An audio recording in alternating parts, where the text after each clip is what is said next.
Keep your mouth closed and be a good listener.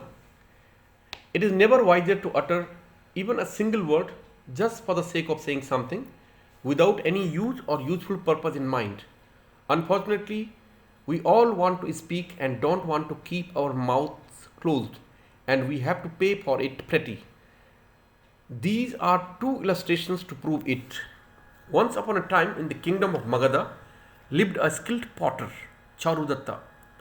As the name suggests, the man was the master of his time in the art of pottery making, able to produce the exact earthen replica of every object he intended to immortalize. That unparalleled skill made Charudatta conceited and he started misusing his God gifted powers. The potter once duped a poor Brahmin.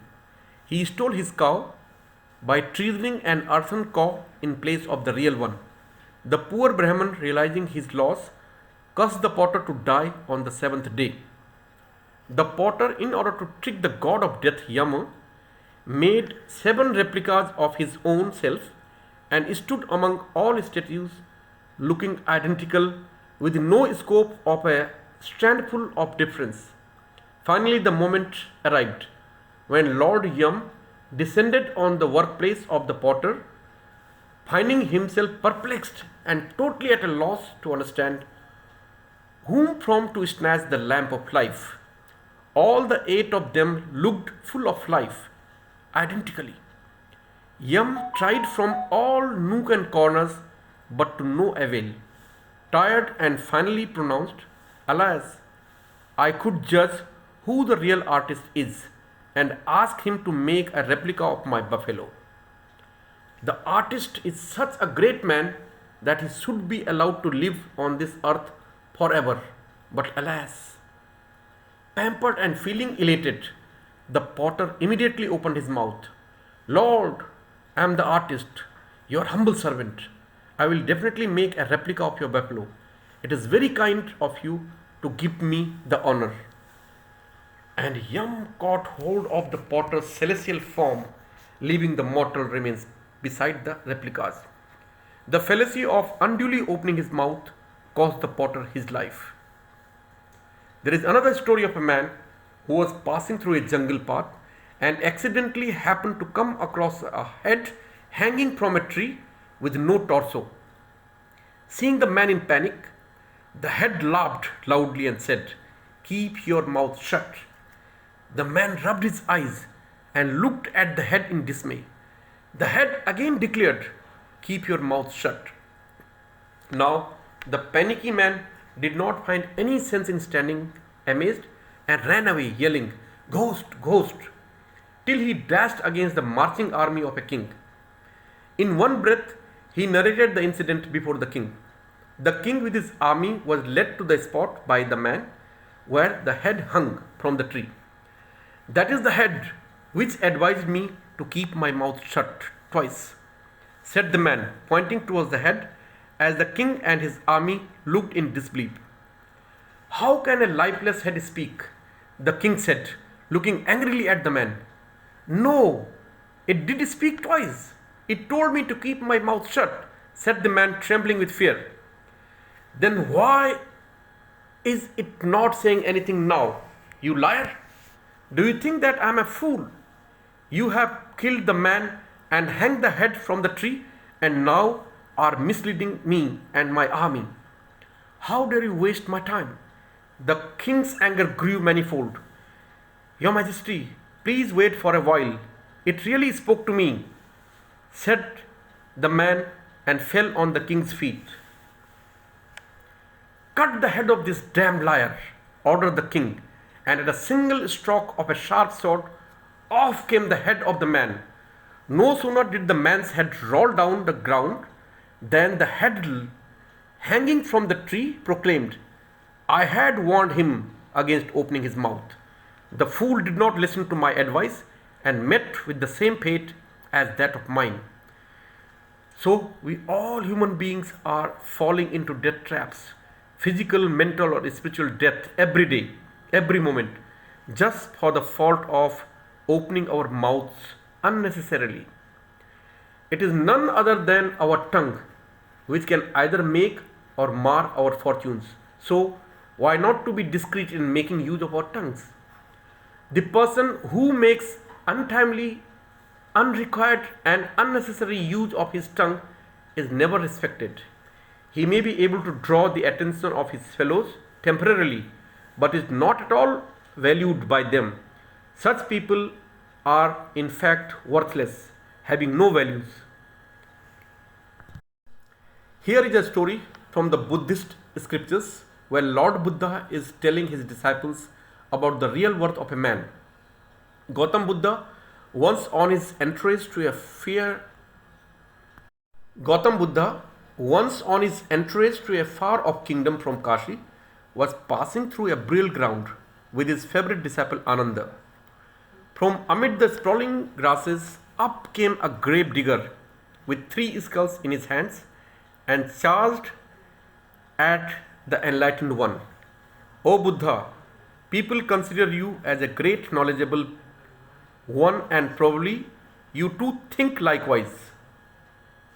If it is so, then let me know the real worth of these 3 skulls. But please remember, don't try to befool me with your gift of gab, as you do with everybody. I have the records of these people. I know everything about their lives. Buddha sat on the ground with the 3 skulls put before him. He thrust a nail inside the ear hole of first skull and saw the nail coming out from all other holes meant for mouth, eyes, nose, everywhere. Then he did the same thing with the second skull and saw the nail coming out only through mouth hole, and finally the act was repeated with the third skull. To the surprise of everybody, the nail could not be passed out from any other hole than the ear holes. Now Buddha delivered his judgment. The first man had no values. He was a great gossiper and mischief monger. Whatever he heard could never digest and disclose that among all. The second man had a little value, as he disclosed the secret matters to his confidants and close associates only, not to anybody else. And the third man was a gem, a priceless jewel, whose value cannot be measured. This man did never open his mouth when he heard and saw anything. Yes, that is true, the Holy One. Right judgment, you are really the enlightened one. Saying this, the grave digger bowed his head before the Buddha and went away. Nobody likes a person who brags and beats his own trumpet. Sometimes we may be compelled to listen to somebody's irritating talks, but that is not the talk which can have any impact on our heart or mind.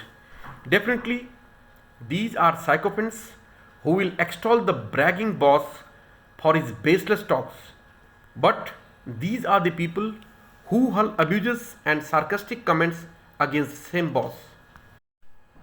Everybody on this earth thinks himself, herself to be better than others, and everybody should. So, when the question of listening to somebody else comes, our subdued ego comes onto the surface, making us jealous and inconsiderate. The crux of the discussion is speak only when necessary, otherwise, keep your mouth closed.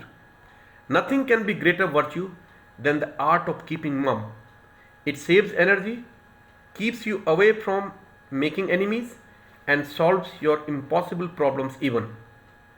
The greatest ever strategician, Chanakya, when asked about his success, remarked, Maun Nishchay Prayas, means keeping mum, determination, and efforts. No doubt, it was because of his art of keeping secrets to himself that Chanakya was able to create vast and united empire across India and make Chandragupta its emperor. In modern context of Indian politics, Mr. P.V. Narasimha Rao and Mr. Manmohan Singh, the Congress Prime Ministers, not even belonging to Nehru Gandhi family, could survive on their post despite running minority governments because they knew the art of being mum. The rivals of dumb leaders feared their dumbness and kept away from troubling them. Be a good listener. Problem with 90% people of the world is that they want to blow their own trumpets. They are not interested in listening to others' points of view, totally going against the nature's gospel, which has bestowed us down with 2 ears to listen more and only one mouth to speak less. Unfortunately, almost everybody has a tinge of ego. Nobody would like to demean or belittle himself in front of others. Hardly 10% people are there who take real interest in what the others people speak. And believe me, these are the people who succeed in mastering the 90% of the people. These are the real leaders, the real motivators, because people want to be heard, they want to share their burden of troubles with others, and thereby feel light or live under the impression that their worries are lessened or lightened. Just for being patiently listened to. How credulous, how fragile, how irrelevant the human nature is. Then why not to be a good listener and be a good leader? Why not to motivate people to talk about themselves and get the knowledge of human mind free of cost? Now, there is a story of an old American. My father-in-law, Professor B.N. Juyal, told me the following story of an old American who was deserted by his children at the age of 86 years. The man lived at his posh bungalow in Manhattan, where Professor Juyal had gone on a research work for a few months, and incidentally happened to live in the vicinity of the old man. It so happened one day that Professor Juyal heard a loud noise coming out of the old man's bungalow while passing through the house on a routine walk. Out of curiosity, he peeped inside the bungalow to find the old man quarreling with a young man, apparently an Asian. Now Professor Juyal could not resist himself from getting into the house.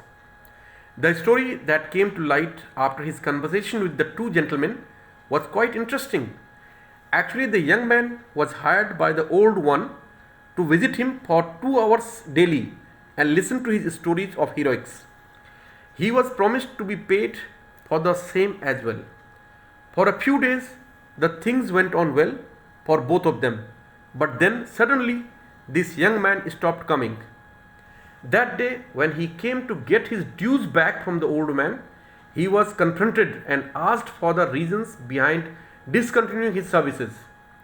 The young man demanded for a steep hike in the fee or to discontinue the services. That was the reason of the ensuing quarrel between the two. Professor Juyal, out of his sheer sympathetic attitude towards the old man, urged the young man to continue with his services and not to press for a hike in the fee. The man did not budge a little. When asked for the reason behind his obstinacy, he remarked, "This old man only talks about his youthful fantasies, love affairs, dates and ladies, beer parties, etc. It is so monotonous. I cannot digest it. In fact, nobody can." And from the next day, Professor Juyal volunteered to listen to the old man's youthful tales without any fee. That association did not last longer either, as Professor Juyal had to return to India after his research assignment. Now please remember, you have to pay attention, heart and soul, to each and every word of the speaker. There cannot be a better way to flatter anybody than to listen him patiently. Even your greatest critic will forget to criticize you if you listen to his outburst without reaction. Let the snake spill its venom uselessly in hissing and get tired and powerless. Once the venom is all spilt out, then that is the time you can catch it easily if you wish. The art of listening has become an endangered art now, on the brink of being extinct. Save it, take initiative and be called a leader. Remember, the first prerequisite to be a good orator is to be a good listener. All the great spokespersons and orators of the world have been great listeners first. There is an incident in the Mahabharata illustrating the ill effect or a fatal mistake, in fact, of not being a good listener. Everybody knows that during the middle phase of 18 days long battle of Mahabharata, Guru Drona became the commander in chief of the mighty Kauravas army. At a particular point of time, it seemed as if he would decisively win the battle against the Pandavas, and in fact, he was capable too. But his inarticulate faith in his disciples, an innate habit of not listening to others, proved fatal to him. On being misguided or misinformed by Bhima about the death of his loving son Aswathama, and subsequent explanation given by Yudhishthira drove him to instant renunciation of the world. The commander-in-chief of the Pandavas army, Dhritarashtra, without wasting a minute, beheaded the all-time great warrior of the world.